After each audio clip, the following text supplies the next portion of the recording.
Alléluia. Vous savez que nous sommes dans une stratégie et je sais, plus le temps passe, plus je sais que Jésus vient bientôt. C'est pas le fait qu'il revienne, ça beaucoup de gens le savent, mais je suis très inquiet parce que Jésus va enlever l'Église. Et je crois que beaucoup verront son retour, de toute façon l'humanité entière le reverra. Mais il faut que l'Église perçoive et réalise qu'il y a un enlèvement qui se passe avant le retour. Et il faut être prêt à cet enlèvement.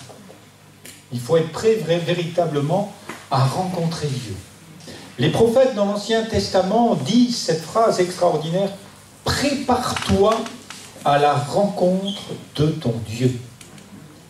Il y a bien sûr une préparation à vivre et véritablement un cœur qui doit être prêt, parce que Dieu est saint.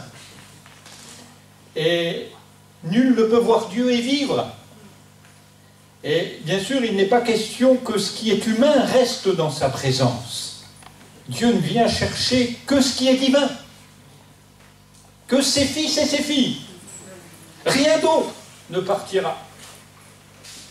Et c'est pour ça qu'il est de la plus haute importance de se préparer.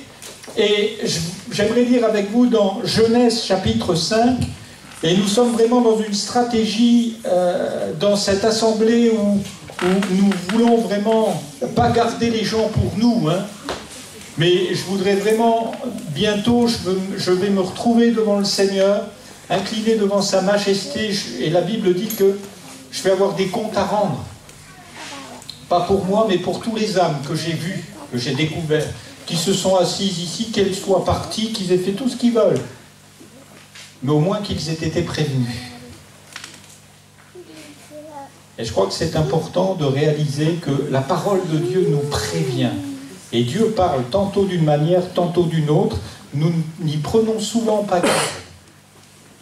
Mais Dieu veut nous entraîner à être de cette génération qui vont bâtir un cœur ferme, un cœur pur, pour qu'il soit emmené à la rencontre de Jésus dans les airs. Et Dieu sait qu'il y a des cœurs meurtris, blessés, abîmés, appesantis par des excès, du manger, du boire, par des excès sexuels, par diverses choses. Et Dieu veut nettoyer tout ça parce qu'il viendra enlever les cœurs à sa rencontre. Et ça s'est passé pour un homme, Genèse chapitre 5, verset 21. Enoch, c'est son nom.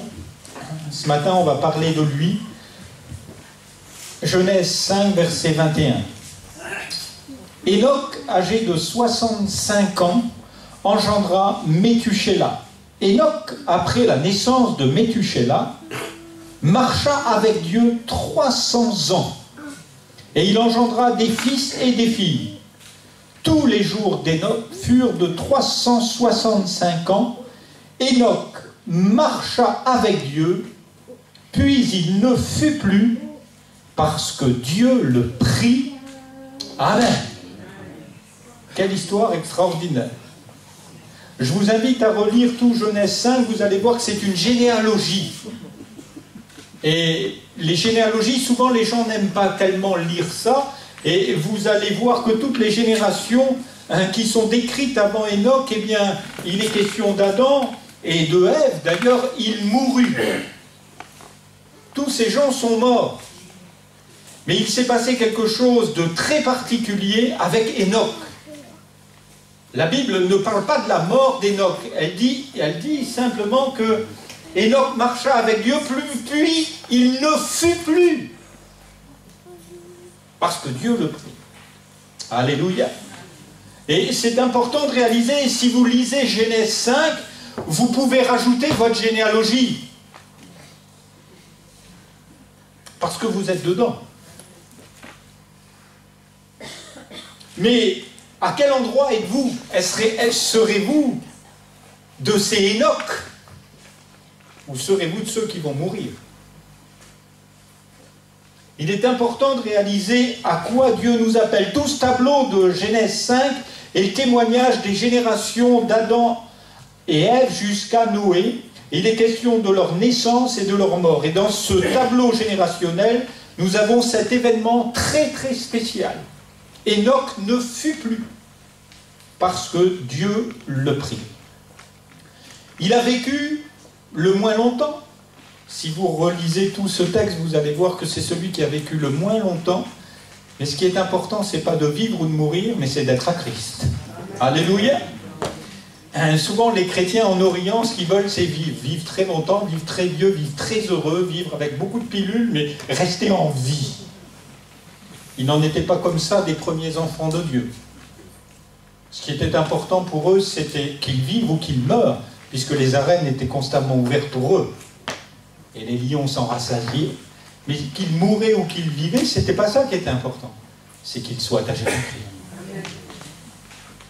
Et Dieu veut véritablement nous entraîner à le découvrir, à le connaître et à nous préparer à cette rencontre qui aura bientôt lieu dans les airs. Notre Dieu est au ciel, dit l'Écriture. Et il fait tout ce qu'il veut. Il fait tellement tout ce qu'il veut qu'il est venu chercher Enoch. Il l'a pris avec lui.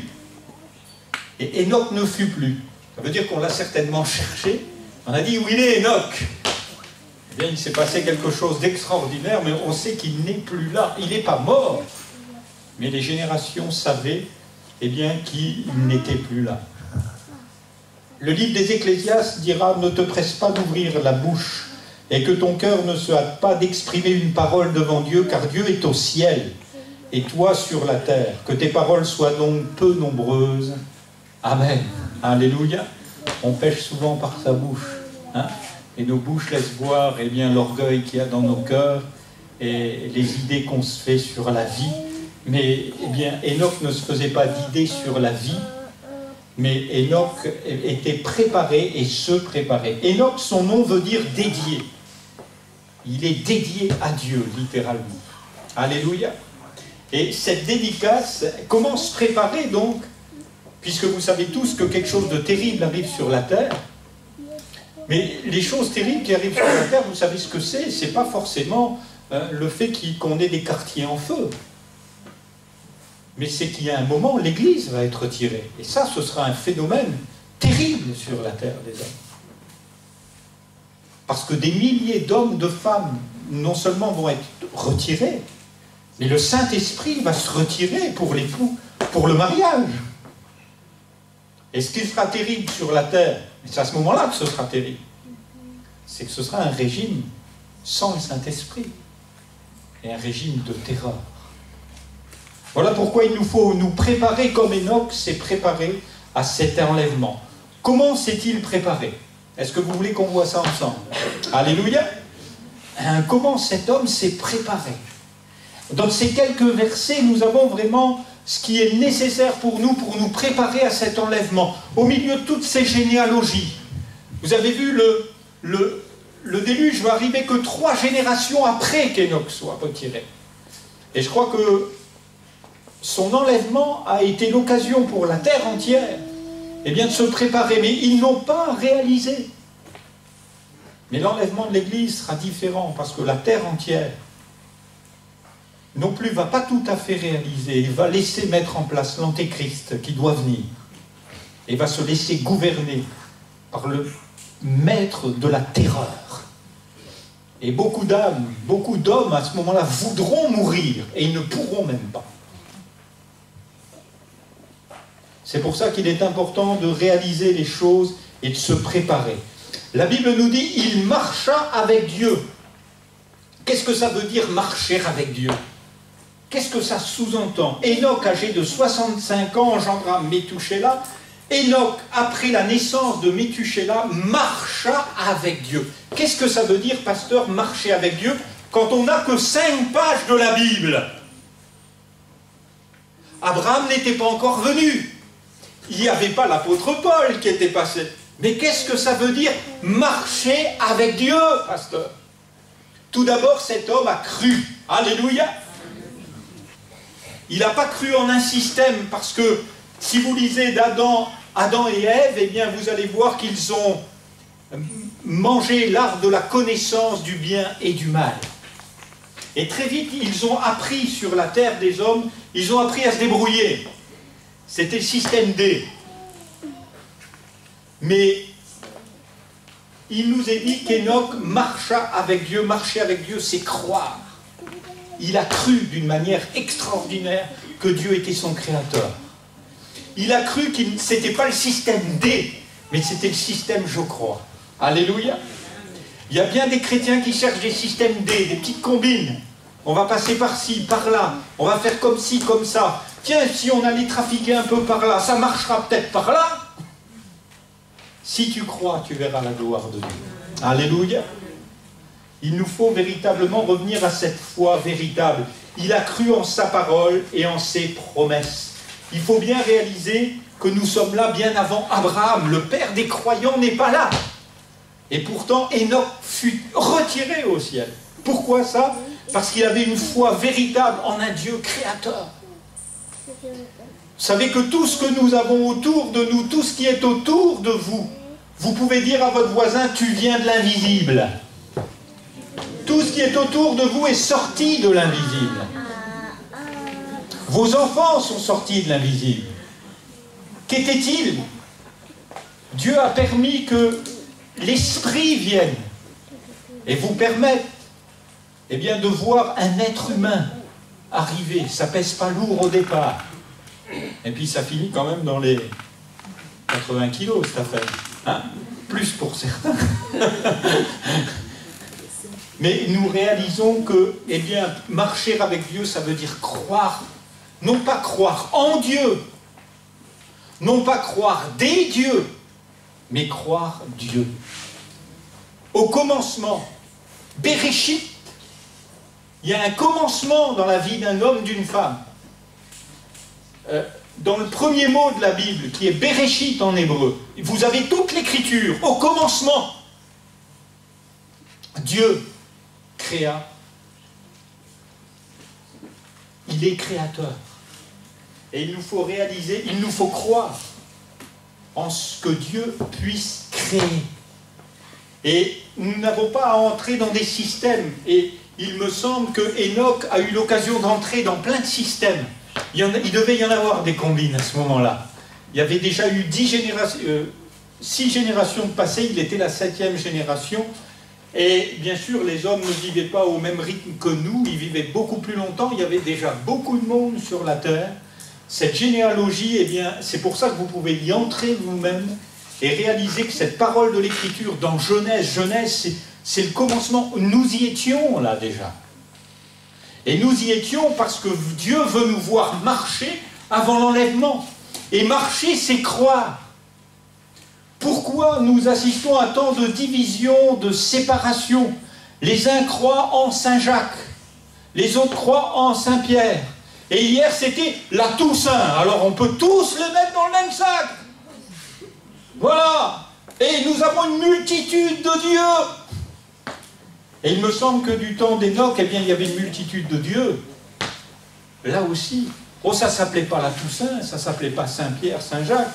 Ça ne s'appelait pas Assemblée de Dieu ou France Mission ou machin ou truc. Non, non, non, non. Mais tous avaient un Dieu et s'étaient bâtis un Dieu à leur image. Faisons-nous un Dieu qui marche devant nous. Les hommes ont besoin du leadership. Or, Jésus est le leadership par excellence. Jésus est le roi qui veut nous gouverner. Amen. Jésus est le roi qui peut nous gouverner. Alléluia. Jésus est le seul roi qui sait nous gouverner. Amen. Et il nous faut réaliser que sans la foi, il est impossible de lui être agréable. Or, il nous est dit que Enoch marcha avec Dieu. Il a eu ce témoignage qu'il était agréable à Dieu. Hébreux 11, verset 5. C'est par la foi qu'Enoch fut enlevé, qu'il ne vit pas la mort et qu'il ne parut plus, parce que Dieu l'avait enlevé. Car avant son enlèvement, il avait reçu le témoignage qu'il était agréable à Dieu. Or, sans la foi, il est impossible de lui être agréable, car il faut que celui qui s'approche de Dieu croit que Dieu existe et qu'il est le rémunérateur de ceux qui le cherchent. Amen. Alléluia. Enoch n'allait pas au supermarché du monde. Il n'allait pas au supermarché de la carte verte pour sa guérison. Il n'allait pas dans les supermarchés de toutes les drogues pour se faire du bien psychologiquement. Il n'allait pas dans ces supermarchés-là. Mais la Bible dit que, eh bien, il était agréable à Dieu et quand il s'approchait de Dieu, Dieu le rémunérait. Alléluia. Dieu est le rémunérateur de ceux qui le cherchent. Alléluia. Pourquoi tant d'adultère? Pourquoi tant de désirs sexuels dépravés? Approchez-vous réellement de Dieu, d'un cœur sincère. Et quand bien même vous vivez une solitude, Dieu est le rémunérateur de ceux qui le cherchent. Mes frères, il vous donnera une femme. Venez pas pleurer 15 jours après. Non, parce que c'est souvent le cas. Ah, Seigneur, il m'a donné celle qu'il fallait... Non, non, tu as choisi celle que tu désirais. Hein? Ça a été le cas pour Adam. Hein? Il a dit, bah, tu vois la femme que tu m'as donnée. Non, non, non, non, non. Adam, souviens-toi bien, tu gémissais, tu avais un nom pour tous les animaux et il te manquait quelque chose. Hein? Tu te souviens? Ah oui, c'est vrai, Seigneur. Il est le rémunérateur de ceux qui le cherchent. Amen. Vous me trouverez si vous me cherchez de tout votre cœur. Alléluia. Enoch ne fut plus parce qu'il a cru. Alléluia. Il a cru au Dieu de la Bible. Amen. Il y avait bien des sortes de dieux sur toute la terre et il y en a de plus en plus. Et d'ailleurs, Jésus ne s'y est pas trompé. Il a dit, si on vous dit je suis là, n'y allez pas. Si on vous dit je suis là-bas, n'y allez pas. Il est ici ce matin. Alléluia. Croyez que Dieu peut vous guérir. Amen. Là où 2 ou 3 sont assemblés et qu'ils croient en son nom, eh bien, vous pouvez le voir agir. Amen. Il n'y a pas besoin de courir à Lourdes, de courir à Los Angeles. Il y a besoin de tomber à genoux au pied du Dieu vivant et vrai. Alléluia. Sans la foi, il est impossible de lui être agréable. Il croyait que dans le Dieu créateur. Il ne croyait pas seulement en une puissance anonyme. Je crois qu'il faut aussi être clair. Je vous enverrai une puissance, le Saint-Esprit. Eh bien, des gens pensent que le Saint-Esprit va tout régler à coup de baguette magique. Mais le Saint-Esprit nous conduit dans une obéissance. Alléluia.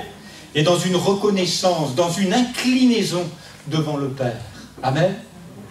Afin qu'il nous accorde ce que nos cœurs désirent, mais ce que nos cœurs régénérés désirent, c'est le Père. Alléluia. Il nous faut réaliser encore que ce matin, se préparer à l'enlèvement, c'est marcher avec Dieu, et marcher avec Dieu, c'est croire. Abraham crut.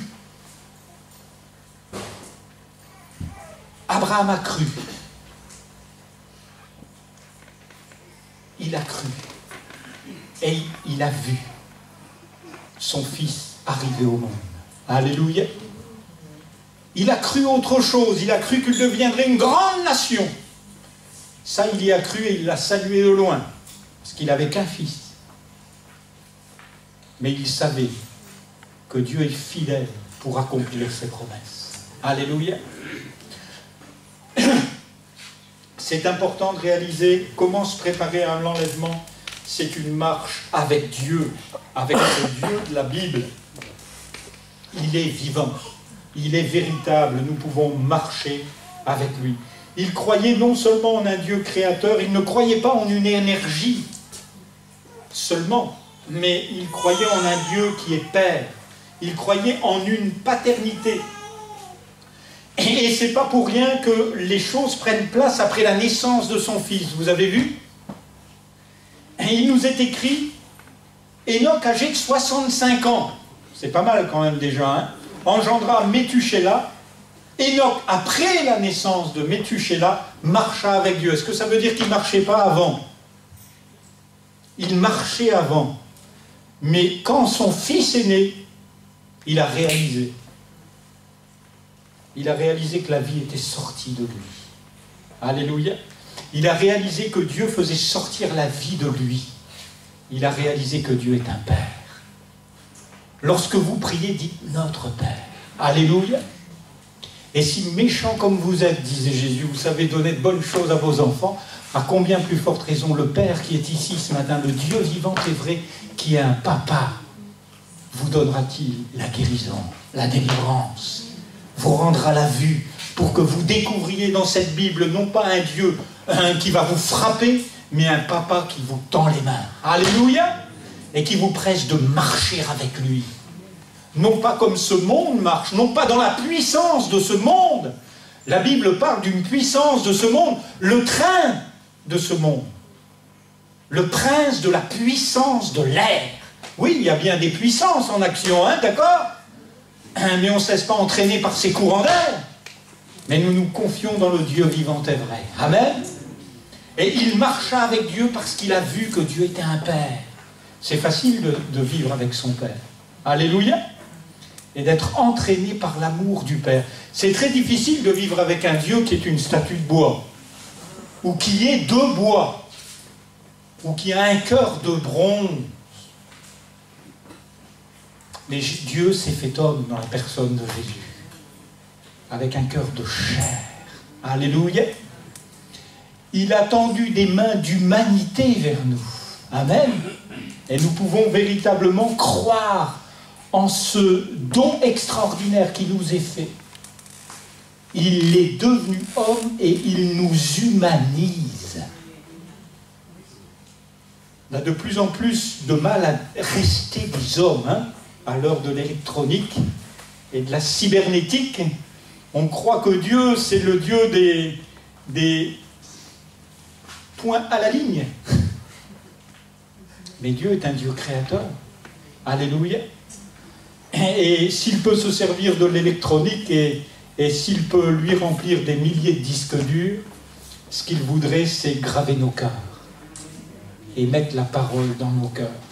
Alors, Enoch ne fut plus parce qu'il marcha avec Dieu. Marcher avec Dieu, c'est croire. Est-ce que je parle à des enfants de Dieu ou à des enfants des singes? L'homme descend du singe, vous venez des singes ou vous venez de Dieu? Bon. Donc vous êtes des fils et des filles du royaume. Alléluia. Vous êtes des princes et des princesses. C'est dommage de devoir conduire des hommes comme des singes, quelquefois. Alors que Jésus voudrait les conduire comme des brebis, jusque dans des verts pâturables. Alléluia. Vous savez, les singes, si l'homme descend du singe, alors les singes se comportent. Je suis allé une fois à la montagne des singes, en Alsace, il y a très longtemps en arrière. C'est des voleurs, les singes. Et quand vous entrez dans ce truc, on vous dit, surtout, planquez tout ce que vous avez. Ils vous volent tout, vos lunettes, voilà, ils volent tout ce qui bouge. Mais nous ne descendons pas des singes. Nous ne pouvons rien voler à Dieu. Nous sommes des brebis et il veut nous conduire dans les verts pâturages. Alors les hommes nous font croire qu'on descend du singe, mais nous avons été créés à l'image de Dieu, non pas comme des voleurs, mais comme de ceux qui tendons les mains. Alléluia. Pour recevoir du Père toute cette affection. Enoch marcha avec Dieu et il ne fut plus parce qu'il a cru. Sans la foi, il est impossible de lui être agréable. Enoch ne fut plus parce qu'il marchait avec Dieu, parce qu'il croyait et parce qu'il a changé radicalement. Je le disais, à la naissance de son fils, il a changé de nature.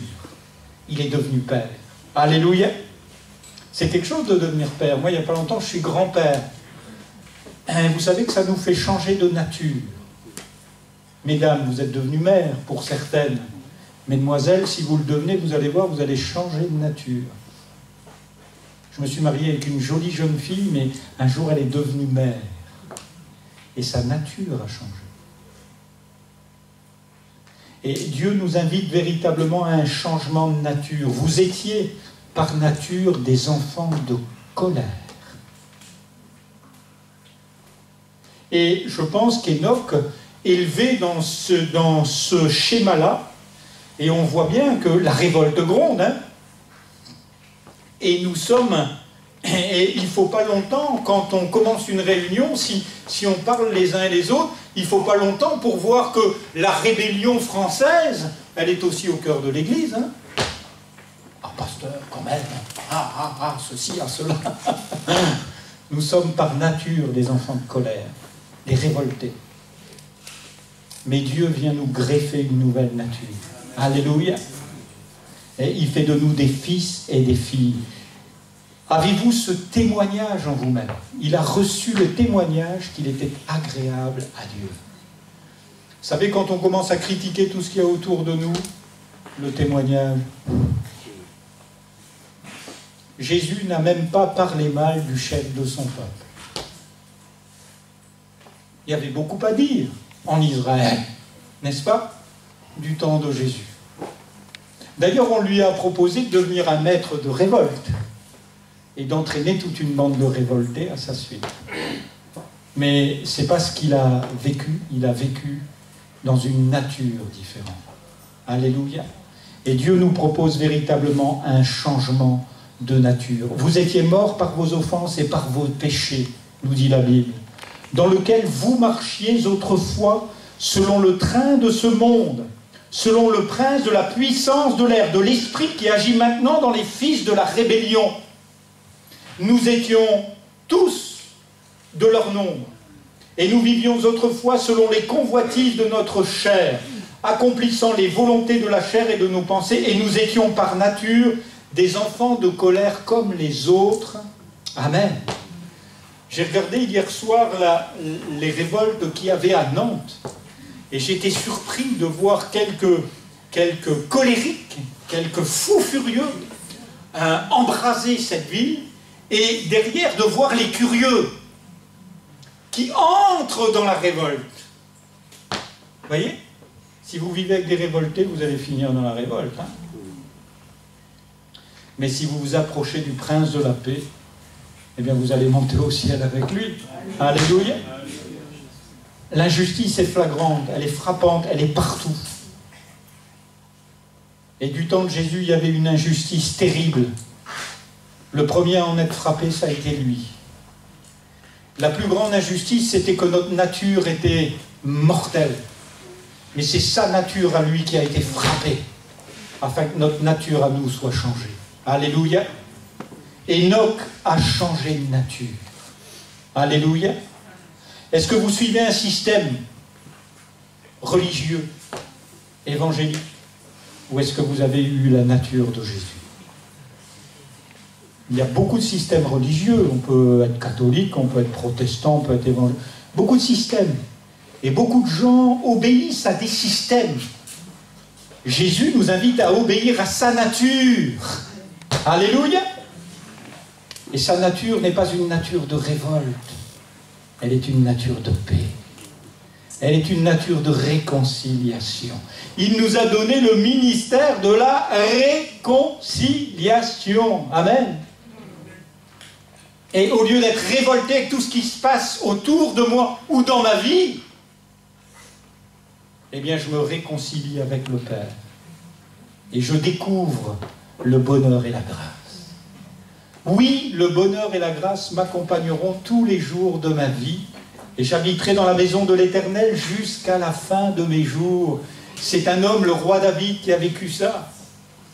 Cet homme avait changé déjà de nature avec Dieu. Et puis il était devenu de nouveau prisonnier d'un système. Quand on devient roi, hein, c'est un peu difficile d'y échapper. Il y avait tout son conseil d'administration, son staff, mais il y avait aussi sa nature pécheresse qui était encore là. L'adultère, le meurtre. Mais tout ça, il l'a balayé. Et il a accepté la nature divine. Alors on a reconnu, ça c'est David, vous avez vu? Oh mais le gars, il a volé, il a tué, il a commis l'adultère, mais on l'a vu changer de nature. Amen. Oui, pour partir avec Dieu, il ne faut pas adhérer à un système religieux, il faut accepter de changer de nature. Vous êtes par nature des enfants de rébellion, moi aussi. Et en regardant ces images hier soir, je me disais, mais si j'avais été là, on est pris dans la fièvre. Hein? Regardez un peu dans un stade comment les gens s'enflamment.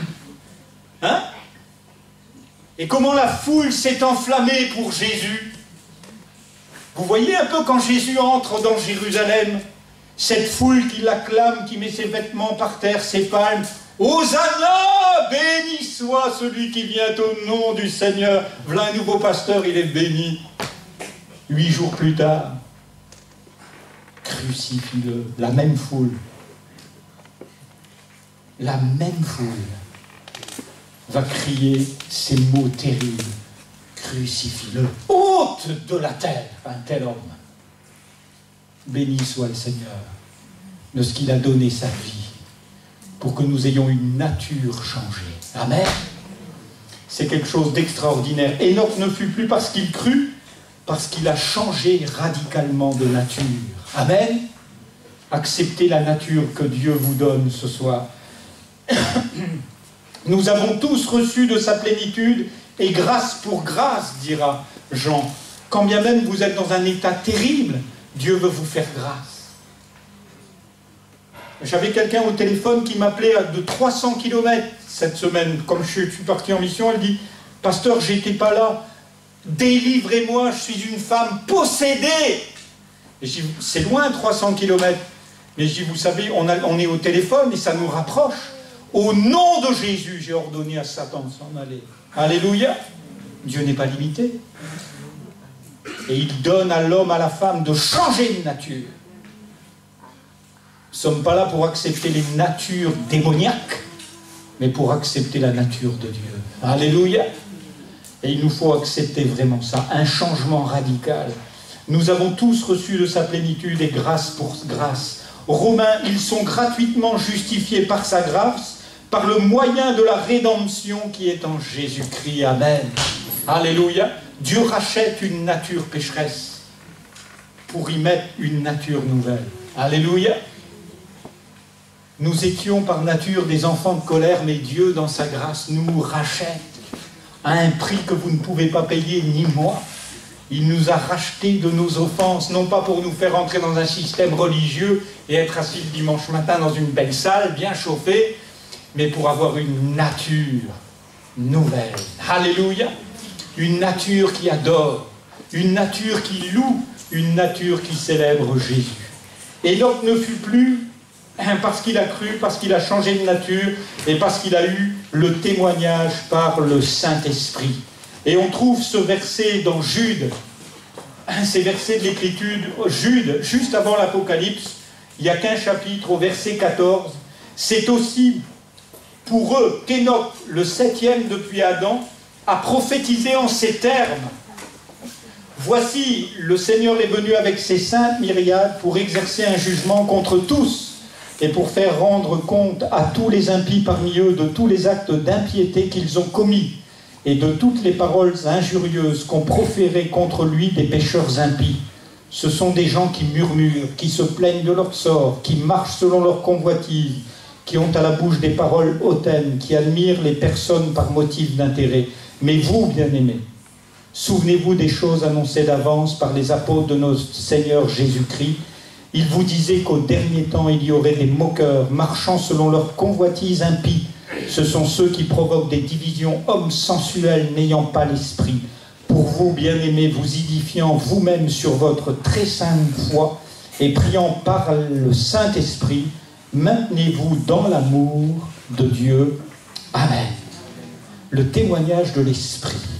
Je ne parle pas là des dons spirituels, mais je parle du témoignage de l'Esprit. Réalisez un peu que Enoch a reçu le témoignage qu'il était agréable. Parce qu'il marchait par la foi dans la justice de Dieu, parce qu'il marchait aussi d'une manière prophétique. Savez-vous que vous êtes des lettres lues? Quand dans une entreprise, on vous dit, bah, écoute, prends le bloc, prends les stylos, prends la bagnole aussi, hein, et que vous dites, non, ça c'est pas à moi. Alors vous marchez d'une manière prophétique. Enoch, de son temps, a marché d'une manière prophétique. Abraham, plus tard, quand il reviendra, même vainqueur d'une guerre, dira, rien pour moi, pas même un fil. Il marchait d'une manière prophétique. Et je crois que Dieu veut véritablement rendre ce témoignage à ses enfants. Le témoignage de l'Esprit, vous êtes des lettres lues. Et nous sommes des lettres lues aux yeux du monde. Le monde voit ce que nous allons faire quand nous sommes frappés. Qu'est-ce que nous allons faire quand nous sommes trahis? Qu'est-ce que nous allons faire quand nous sommes abandonnés? Est-ce qu'on va se mettre à crier, partir, claquer la porte? Ou est-ce qu'on va faire comme Jésus? Tendre les bras, crucifié, meurtri. Il n'a pas ouvert la bouche. Méprisé, injurié, il ne rendait pas l'injure. Alléluia. Mais il s'en remettait à celui qui juge toutes choses. Amen. Ça ne veut pas dire pour ça que le jugement n'est pas accompli. Hein. Dieu se charge. La roue tourne souvent, je dis. Ne vous inquiétez pas.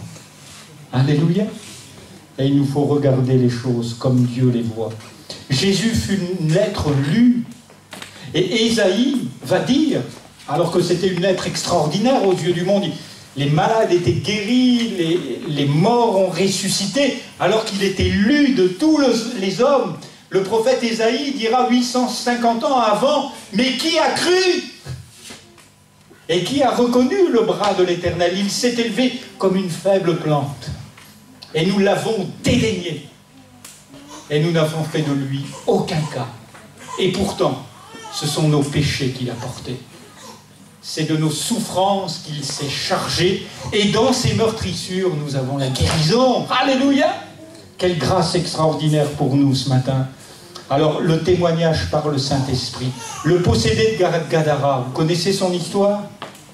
Un homme rempli de démons. Jésus va traverser le lac pour aller le chercher. Ils vont faillir faire naufrage. Et quand il sera à côté de ce malheureux, de cet homme enchaîné, prisonnier, eh bien il va là le libérer. En un instant, tout un troupeau de pourceaux va être anéanti. Cet homme va être retrouvé vêtu et dans son bon sens. Il est une lettre lue, il voudra suivre Jésus. Il dira, Seigneur, permets-moi que je te suive. Et Jésus va dire, non, non, non, non, non, non. Va raconter tout ce que Dieu t'a fait. Alléluia. Il était une lettre lue. Cet homme qui vivait n'importe comment était maintenant une lettre lue. Vous avez peut-être vécu n'importe comment. On a des gens qui sont sortis de la rue ici. On a des gens qui viennent d'endroits terribles. Mais Dieu vous veut et veut vous faire lire. Ce n'est pas d'un prospectus que nous avons besoin. Ce monde n'en a que faire des prospectus. Hein, il y en a des milliers. Mais ce monde a besoin de voir des hommes et des femmes qui sont le courrier de Dieu. Alléluia. Vous êtes des lettres lues. Enoch a été cette lettre lue. Alléluia. Vous êtes des lettres lues. Et Dieu veut que les hommes autour de vous lisent, que vous y croyez. Alléluia. Je sais en qui j'ai cru, dira l'apôtre Paul. C'était une foi véritable en un Dieu vivant, ressuscité. En conclusion, bientôt il y aura l'enlèvement. Est-ce que vous marchez avec Dieu? Enoch n'était pas seulement un enfant de Dieu. On a vu, il marchait avec Dieu. Non seulement il croyait en Dieu, mais il avait accepté que sa nature soit changée. Et troisièmement, il y avait ce témoignage du Saint-Esprit. Avez-vous reçu le Saint-Esprit quand vous avez cru? Avez-vous ce témoignage en vous-même que vous êtes enfant de Dieu? Pouvez-vous dire, mais si Jésus arrive maintenant, il m'a demandé la semaine dernière de faire telle chose, telle chose. Quand je me suis converti, tout de suite le feu de Dieu m'a saisi et tout de suite je me suis mis à marcher avec Dieu. Et puis un jour, j'ai prêté de l'argent à quelqu'un. J'ai prêté une grosse somme d'argent à quelqu'un. Et puis on a eu une fin de mois difficile, comme il arrive à tous les hommes. Et puis je me suis foutu en colère. Et j'ai dit, j'irai demander cet argent à cette personne. Et je me souviendrai toujours, au moment où je partais, le Saint-Esprit m'a dit, bouge pas, reste tranquille, crois. J'ai passé le premier feu. Et je suis arrivé à Dunkerque à un feu rouge, à côté de chez les pompiers. Je me souviens où c'était. Et le Saint-Esprit m'a dit, stop. Et là j'ai dit, j'en ai rien à faire, j'y vais. J'ai jamais eu mon argent rang. Je me suis fâché avec le gars. Et j'ai attristé le Saint-Esprit. À tel point que pendant plusieurs jours, j'ai pleuré toutes les larmes de mon corps en suppliant Dieu, rends-moi la joie de mon salut, rends-moi la possibilité, parce que je sentais bien, vous savez, on sent bien, il y avait un poids tel, je dis, si tu reviens Jésus, moi je pars pas. Non, je marche plus avec toi. Tu m'as dit stop au feu rouge, je l'ai passé. Il y a plein de chrétiens qui ont dit stop à un feu rouge, à qui Dieu a dit stop à un feu rouge, et qui sont passés. Alors maintenant, le témoignage, ça fait mal, hein? Mais je crois que Jésus revient bientôt, il veut enlever les siens. Alléluia.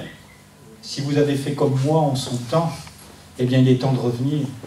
Si Dieu vous a dit stop à un feu rouge et que vous avez passé, alors vous avez un chagrin terrible, la tristesse selon le cœur de Dieu, parce que vous êtes entré dans votre vieille nature, dans votre vieux péché.